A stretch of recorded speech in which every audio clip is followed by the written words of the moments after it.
Hey, hi, hello. Welcome to Diana Emerson Today. We're listening to Killer Cases, and this is Murder at the Mall. Ladies and gentlemen, over the course of the next 2 weeks or so, you're going to go on a journey back in time. The 40-year-old cold case dating back to 1979. Michelle Martinko? With Michelle Martinko. Michelle Martinko. Are you confident that this case will be solved? No. Why can't they figure this out? How did he get away with this? Police officers arrived to find that she had been stabbed well over 20 times. It was local lore. We all knew who Michelle Martinko was. Tonight's stunning news decades after her murder. New information from DNA evidence.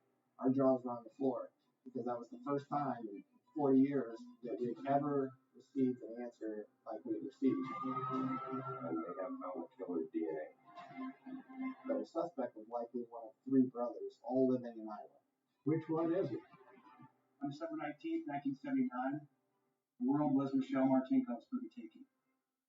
Instead, she was taken from the world.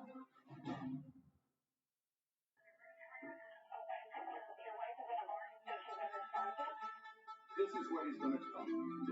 Yeah, the situation.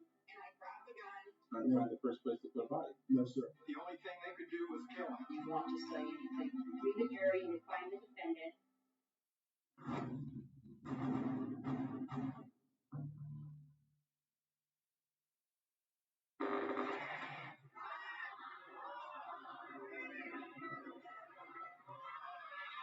It was 1979, what would be a tumultuous, soul-searching year for America.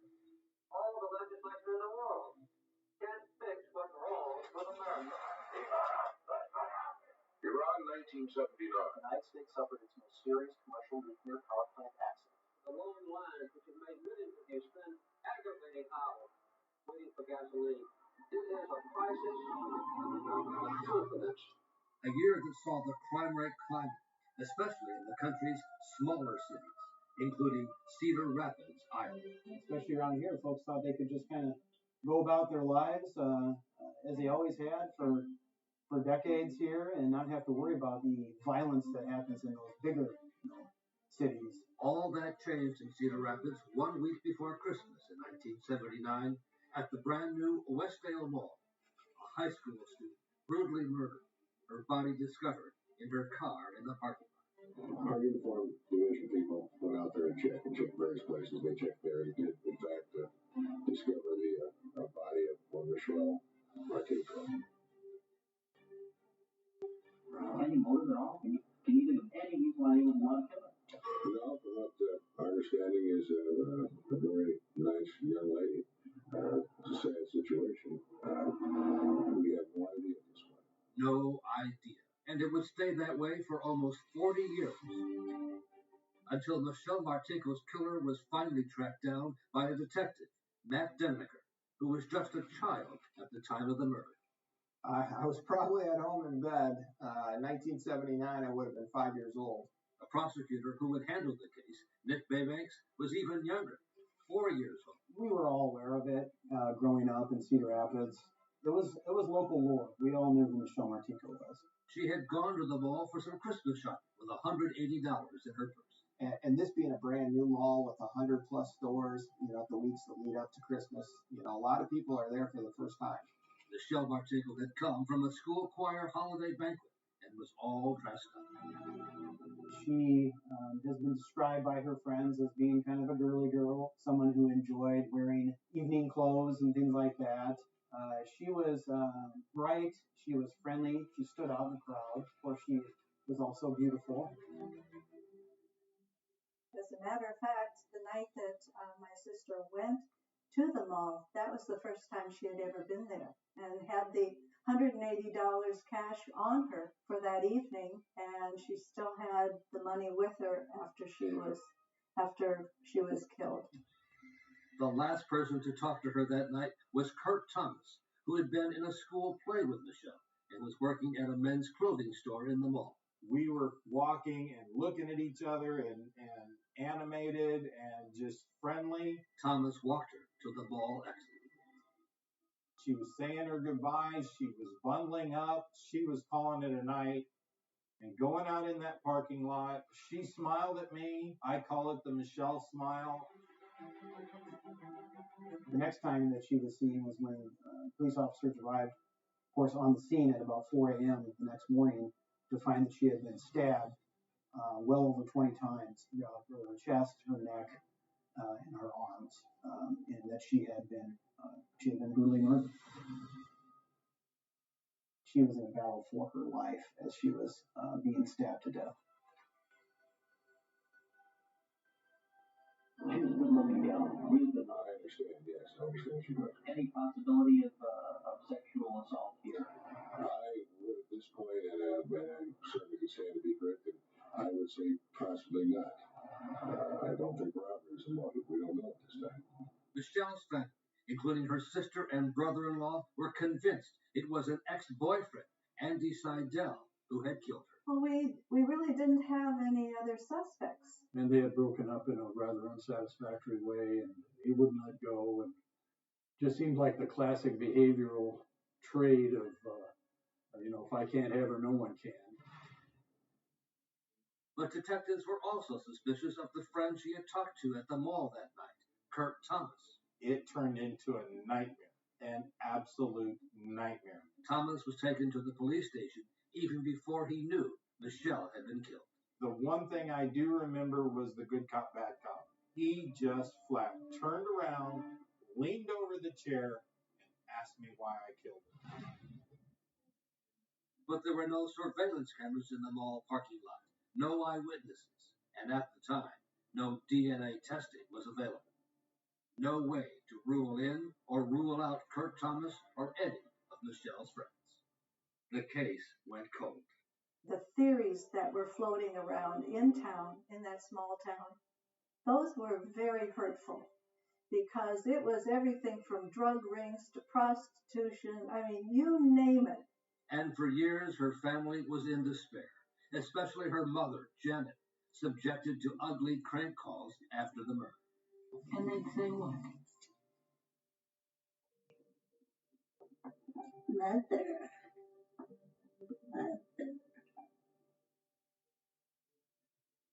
This Michelle do things like that.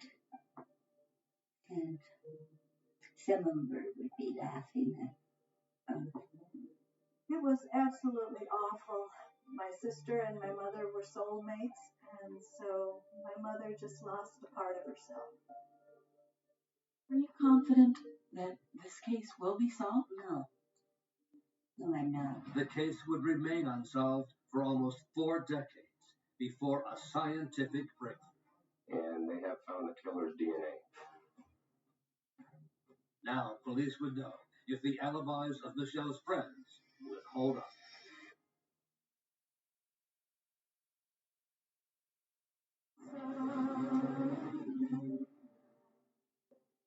For decades, it became a sad Christmas-time ritual in Cedar Rapids. Friends and teachers gathering at the gravesite of Michelle Martinko. There's a lot of people in my life, I can't remember their voice, but I can always remember Michelle's laugh. The community was still struggling to understand her brutal murder just a few days before Christmas in 1979. We still have a really small town-like atmosphere here, so when something happens to one of our own, we're all impacted by it. The years went by with no solution. Michelle's mother and father, Albert and Janet Martinko, died, not knowing who had killed their daughter. I would say it destroyed a lot of their lives, certainly their peace and quiet. My little sister was their miracle baby. My mother was 44 when she had my sister.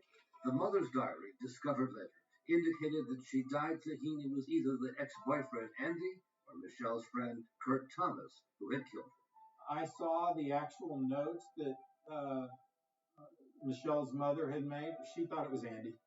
How did he get away with this, and why can't they prove it? But she was keeping a diary, and it was very troubling to me to see her write my name and then circle it and put question marks. The millennium came and went. America was attacked by terrorists, The country went to war with Iraq, and the most watched television show, CSI, showed how detectives solved crimes using forensics. But in real life, in Cedar Rapids, Iowa, the murder of Michelle Bartinkle remained unsolved. I would say we were frustrated. I would say we were very anxious. Why can't they figure this out?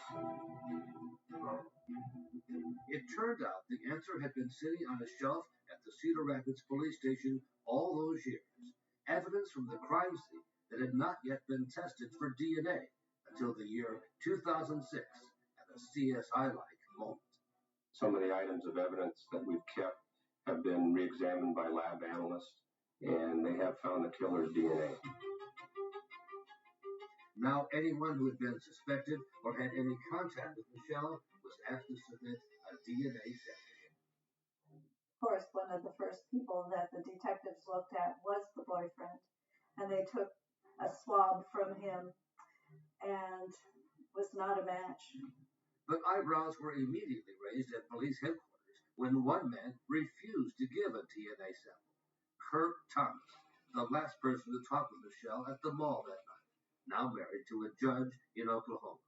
My wife just was completely silent, and then she was, "Are you crazy? Are you nuts? The police don't call and ask for DNA just willy-nilly out of the blue." Thomas's lawyer gave him a statement to read to the police detective who had contacted him, turning down the request for DNA. Read my little statement, and he set the phone down. I could hear the phone going down on the desk, and he just announced it to wherever he was. "We got our effing killer. We're going to get a warrant for your DNA. We're going to get a warrant for your arrest." I knew I've always liked you as Michelle's killer. But after a prolonged negotiation with the Cedar Rapids police, Thomas's lawyer relented. And I gave my DNA. And I remember they called and just said, "He's not a match," and they hung up. And no one else was a match either, of the hundreds of men tested. They had gone through all of the usual suspect. My husband's DNA was tested. They were even that thorough. So there was just nowhere to turn unless it was a total stranger. And then how do you find that person? It was in 2015 that Detective Matt Degler took on the cold case, determined to find that total stranger. First, sorting through more than 7,000 pages of reports, including some prepared by his father, who was a detective at the time of the murder. I have to try to find something new to do. I'm really brainstorming. How can we streamline this process? And it was his wife who gave him the answer, after she had received a Christmas gift of an Ancestry.com research report on her family tree that used DNA. And at that time, it's kind of a light bulb moment for us. She mentioned, wouldn't that be neat if you could do that with your Bartinkle case? And I immediately recognized the potential in that. And that's how I eventually got turned on to a company called Parabon Nanolabs out of Virginia.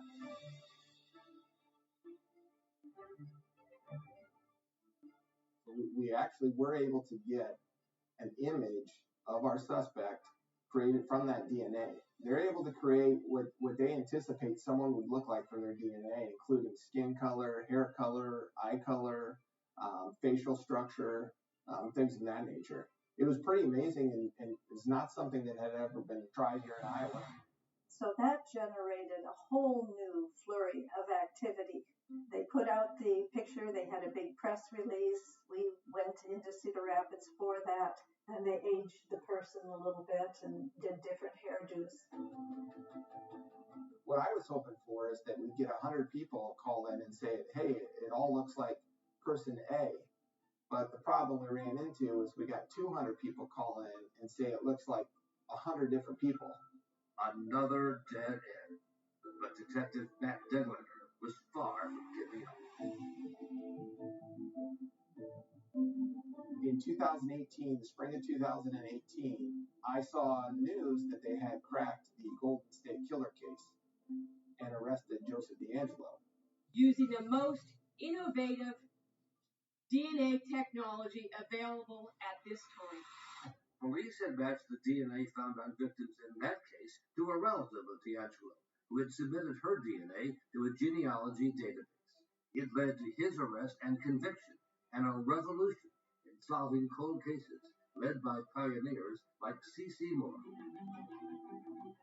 This technique was really only known to genealogy enthusiasts and people of unknown parentage who used it to find their birth families. We were a relatively small group of citizen scientists that created these techniques and evolved them to the point where they could really be a revolution for crime fighting.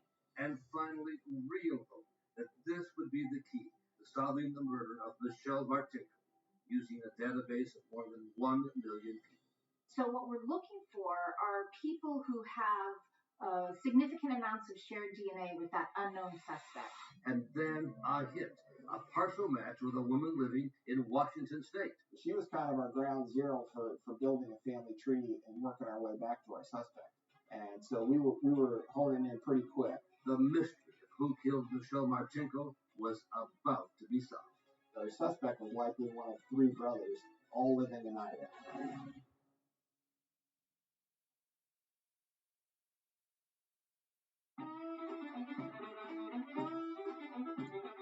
People in Manchester, Iowa, and the surrounding Delaware County are proud of their small town values, a family-friendly, safe place in the middle of farm country. And yet police were now certain that this town of 5,000 people was home for a man with a deep and dark secret. If the DNA test were correct, one of 3 brothers in the Burns family of Manchester had to be the man who had brutally murdered Michelle Martinko. Jerry Burns, Kenneth Burns, and Donald Burns. And they'd all grown up in the Manchester, Iowa area, which is about 45 minutes from Cedar Rapids. I was convinced the DNA was telling us that it was going to be one of these 3. After so many dead ends, Detective Matt Denlinger was finally closing in. Matt Denlinger called me on the phone and said that they had narrowed it down to 3 brothers, and we were just excited beyond belief. We stopped and hugged each other and cried a little bit. None of them had any connection to Michelle or to Westdale Mall that we could identify. So it was really tricky to tell which one we thought was most likely our suspect. No criminal records. They were all entrepreneurs. Ken and Jerry still live in Manchester, and they both run different businesses. And then Donald was an entrepreneur also, and he lived down in Davenport. Well, it was hard to sleep at night. Which one is it? In great secrecy, Cedar Rapids police detectives descended on Manchester. We were on a lockdown. No one knew what we were doing or what we were trying to accomplish. We wanted as little information getting out as possible. We needed to collect DNA to confirm which one it was. So we had to do that covertly. They began with the brother detectives thought was the most likely suspect, Kenneth Burns, in Manchester. We followed him around for the better part of the day until he went and had lunch at a golf course clubhouse. And then we were able to collect a drinking straw out of his glass and send that back to the state. The Iowa State Crime Lab in Ankeny made the case a priority and had results within days, comparing the new sample with the DNA collected off Michelle's dress 4 decades earlier. They told us after comparison that Kenneth was not a match for our suspect. Now to Davenport, along the Mississippi River, where Donald Burns lived. He moved to Davenport with the bright lights of big city, and he seemed to me like he was the most logical of the 3 to have done it. The detectives waited outside his home for Donald Burns' garbage to accumulate. And we were able to covertly collect a glass and a toothbrush out of his garbage, and we found out that that's not a match either. Finally, back to Manchester, and the brother detectives had thought was the least likely of the 3 to be the killer, 1 DNA sample away from being arrested.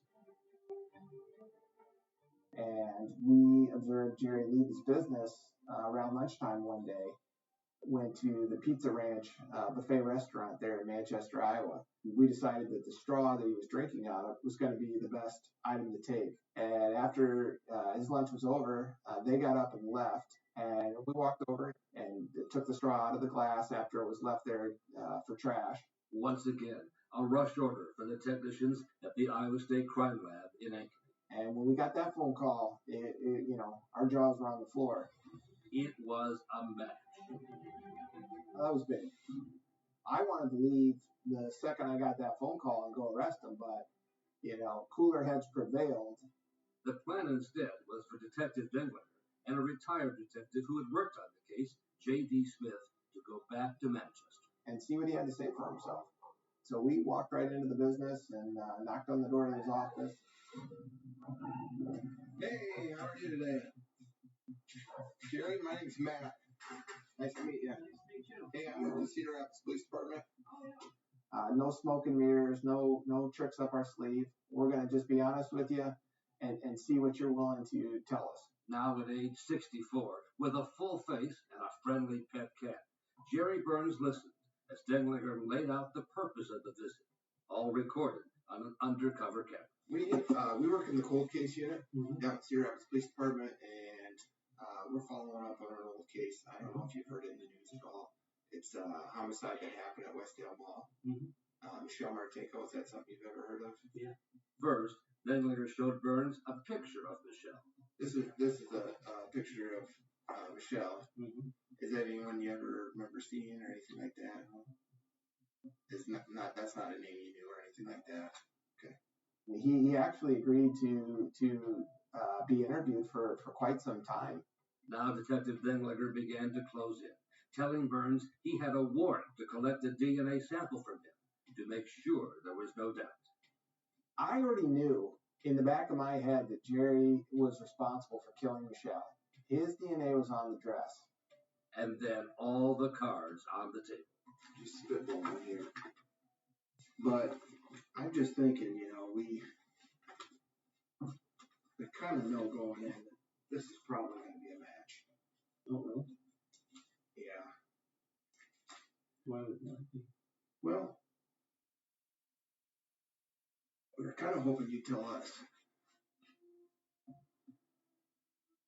The reality is we're not here on a whim. We're here to confirm what we already know. I already collected some DNA from you that you got rid of before.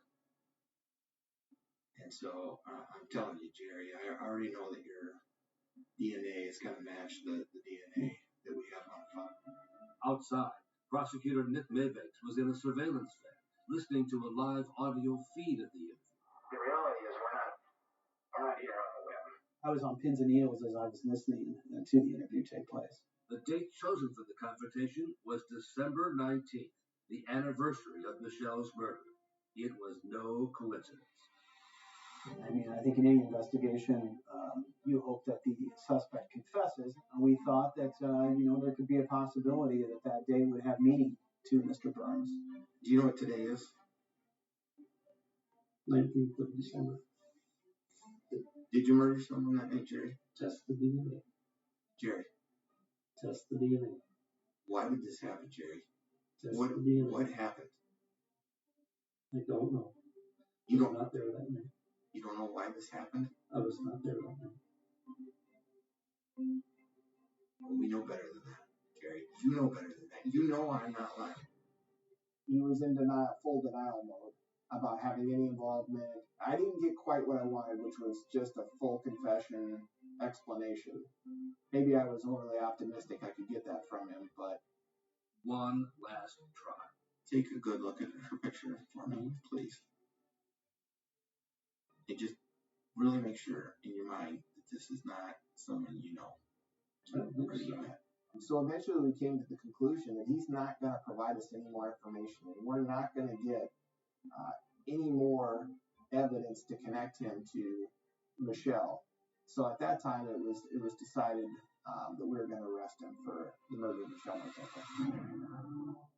Tonight's stunning news of the arrest decades after her murder. Authorities arrested 64-year-old Jerry Lynn Burns of Manchester this morning. He's been arrested for first-degree murder in the stabbing death of Michelle Martinko. But once the case got to the courtroom, it was not so cut and dry. Burns' family was able to hire one of Iowa's top defense lawyers, and the reliability and the constitutionality of the DNA evidence would be put on trial. Without it, a conviction would be impossible. This could not have been Jerry Burns. It just didn't make sense.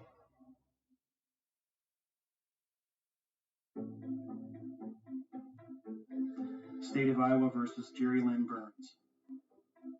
The state of Iowa accuses Jerry Lynn Burns of the crime of murder in the first degree. Michelle Martinko's friends and family packed the courtroom to get their first in-person look at the man accused of the brutal murder. Jerry Burns looked like the most ordinary man you've ever met. He looked like he couldn't possibly be a killer. I thought he would be just a monster to look at, but he was just a very low-key, average-looking kind of guy. You would have thought maybe he was in there for a parking ticket. But if convicted, Burns faced life in prison without parole for a crime committed 40 years earlier. Ladies and gentlemen, over the course of the next 2 weeks or so, you're going to go on a journey back in time.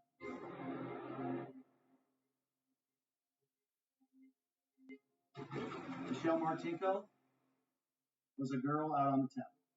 She would talk to anyone she considered to be a friendly face. Those in her class, those in the concert choir with her, and those that were in music or on the twirling squad with her. Michelle Martinko, forever 18.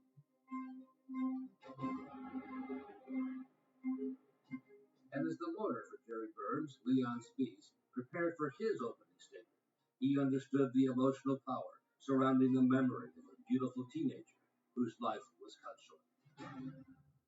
And no one in this courtroom at any point is going to be critical of Michelle Martinko. There was no reason for her to die. There was no reason for any violence to be inflicted upon her. To take the jury back in time to 1979, the prosecution began with classmates of Michelle Martinko. She was a real sweet girl. Always upbeat, always dressed impeccably. Including her one-time boyfriend, Andy Seidel. It's hard to characterize someone as good and as pure as she was in terms of how she would treat others. You know, Andy was a nervous wreck, understandably. Not only did he love Michelle back then, but he went through a lot being, the target of the investigation. And of course, for years, Michelle's family was certain Andy was the killer. After testifying, he left town before Michelle's sister could talk to him. I would have liked to have personally apologized to him for falsely accusing him for all those years and for thinking that he was capable of doing something like that to Michelle. Next to testify was Kurt Thomas, who also had been considered a suspect and was the last person known to have talked to Michelle at the Westdale Mall. I remember that night. I remember Michelle, her smile.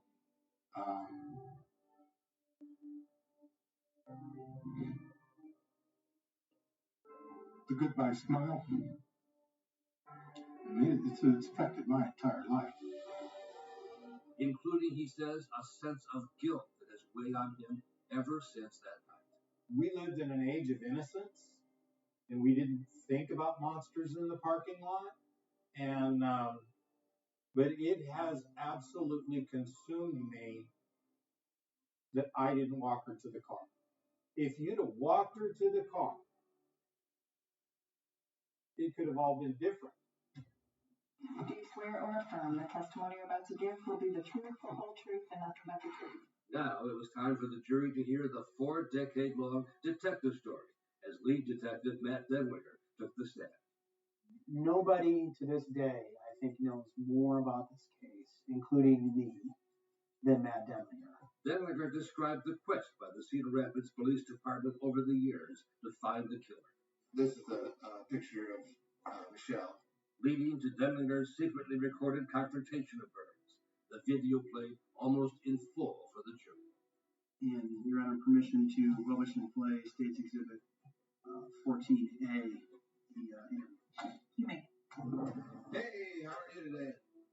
Burns' lawyer called the video evidence the low point of the trial for their side. It was difficult to try to predict how the jury was reacting to Mr. Burns' questioning there at his office.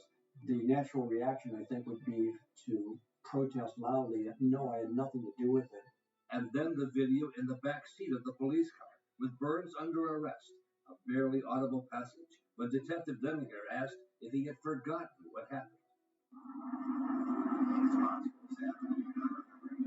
Burns suggested memories can be blocked out.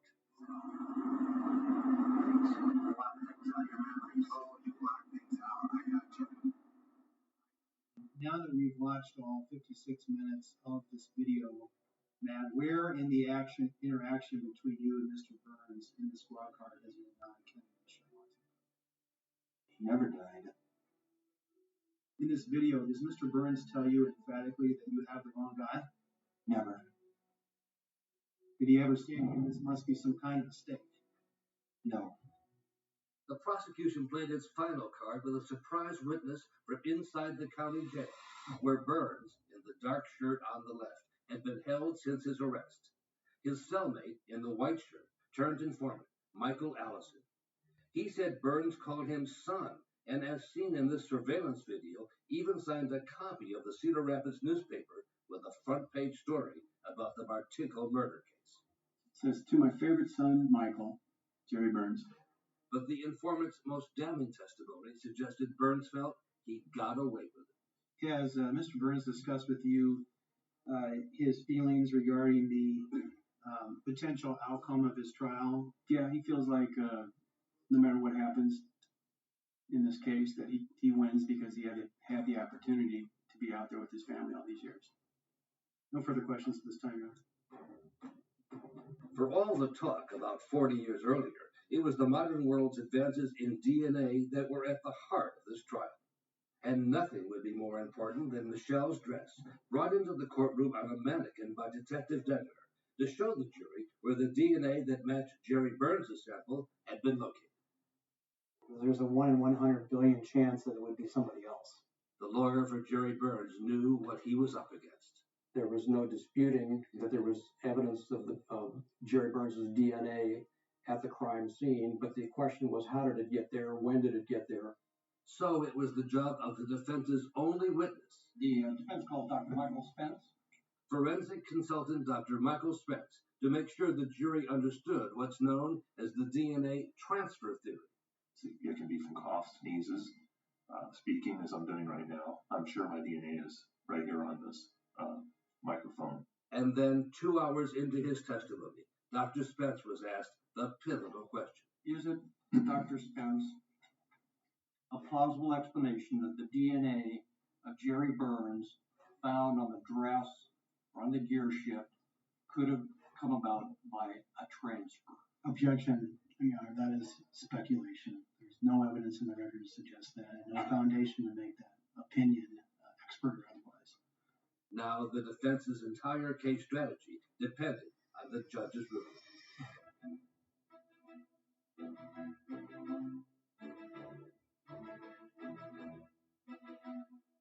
The witness will be permitted to respond and answer the question, the hypothetical question. Was it plausible that Jerry Burns' DNA ended up on Michelle Martinko's dress by some sort of innocent transfer? Yes, that's a distinct possibility. Both sides felt they had done enough to win.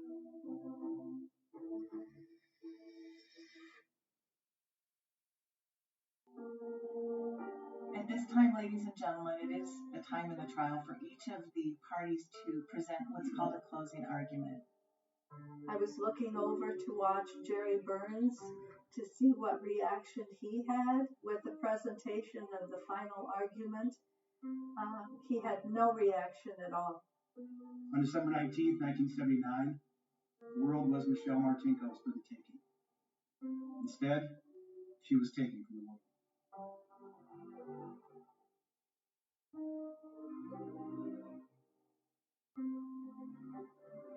I wanted to bring the jury into the story of where these two lives, these two people, intersected that night. He saw her leaving and he followed her. She's taken by surprise, but she knows that she has to fight. He knows he now must eliminate her because she can identify him. Meanwhile, the killer would be able to go on with his life, raise his family, run a business, enjoy those years, no doubt haunted by the prospect of one day receiving a knock on the door that would eventually come.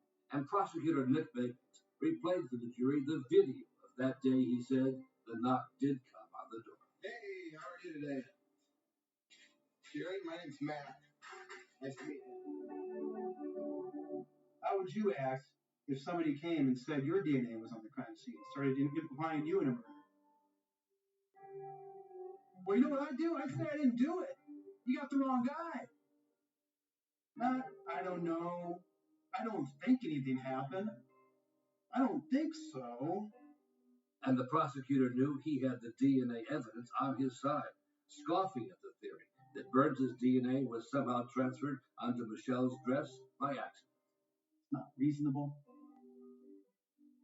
It's not founded in the evidence, and quite frankly, it's not even within the realm of possibilities. The evidence shows, beyond any reasonable doubt, the defendant killed Michelle Martinko.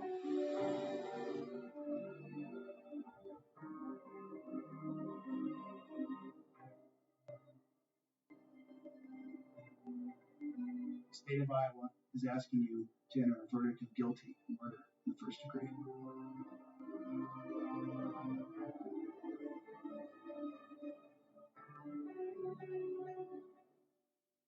Thank you, Mr. Maybanks. But the prosecution case had a glaring hole. Where was the motive? Why did Jerry Burns kill Michelle Martinko? You're Mike Horvanek, you're a former prosecutor. It's tough to prosecute a case against a defendant with only DNA and no really clear motive for this defendant to have killed this victim. I couldn't agree with you more. The jury was not shown what prosecutors wanted to present as, in fact, a really clear motive. The disturbing internet searches discovered on Jerry Burns' computer about assault, rape, and murder, such as blonde molested after getting strangled, and sex with freshly dead person. There was indeed a motive, a pathological need to kill and to gain personal pleasure from the act of killing. But Burns' lawyer, Leon Spies, fought successfully to keep the graphic computer searches from being used as evidence in the trial. We didn't think it was strong evidence of a motive. And with the computer searches kept out of the case, Spies was able to argue there was no evidence of a motive for this family man to target Michelle Martinko. He is a characteristic small-town Iowa businessman with a great group of children in his family. He's kind of the spitting image of a true Hawkeye. The biggest hurdle for the defense was the DNA evidence linking Burns to Michelle's dress. And Spies reminded the jury of his expert witness's testimony about how DNA can be transferred and is not infallible. This is not just phony stuff or something that was made up.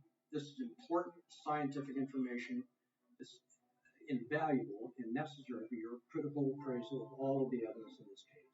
And then finally, to those damning police interrogation tapes of Jerry Burns. Much has been made about whether or not Jerry, in being questioned by investigator Dellinger, denied that he had killed Michelle Martinko. Test the DNA. Why did this happen, Jerry? Test the DNA. What happened? I don't know. You I don't was not there that night. You don't know why this happened? I was not there that night. I was not there that night.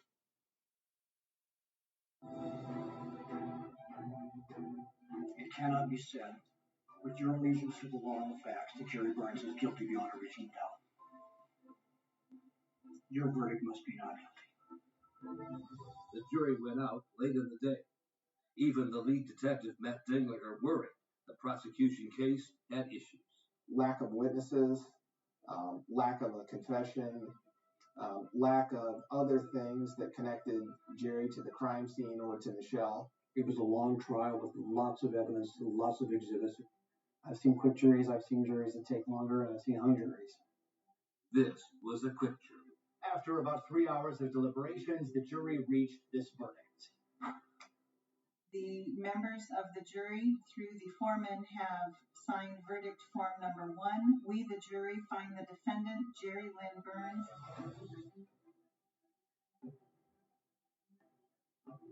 guilty of the charge of murder in the first degree.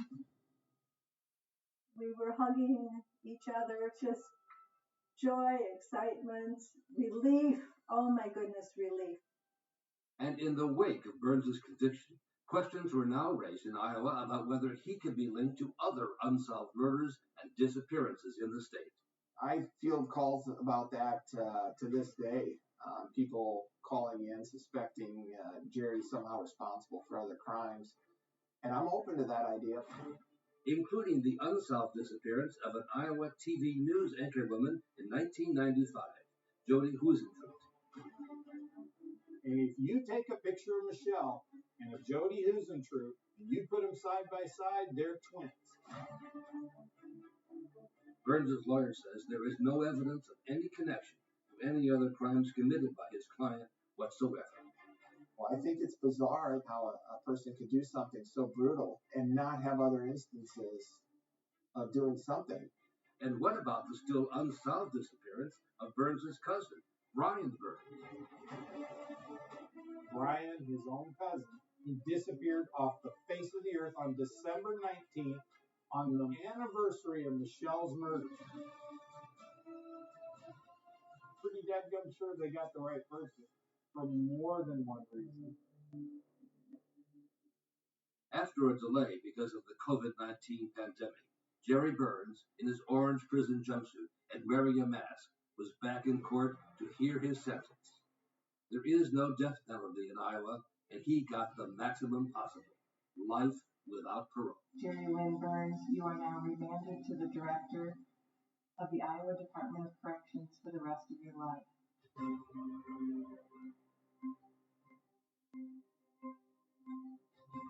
Even so, Michelle's family was not fully satisfied with the outcome. I think he did get away with it. I would have liked to have seen him spend the rest of his life in prison starting with age 26. But it didn't happen, and I'm at peace with that because we're just glad they caught him. We thought we'd die not knowing who did it. Now they do. She's forever 18. You know, she's forever just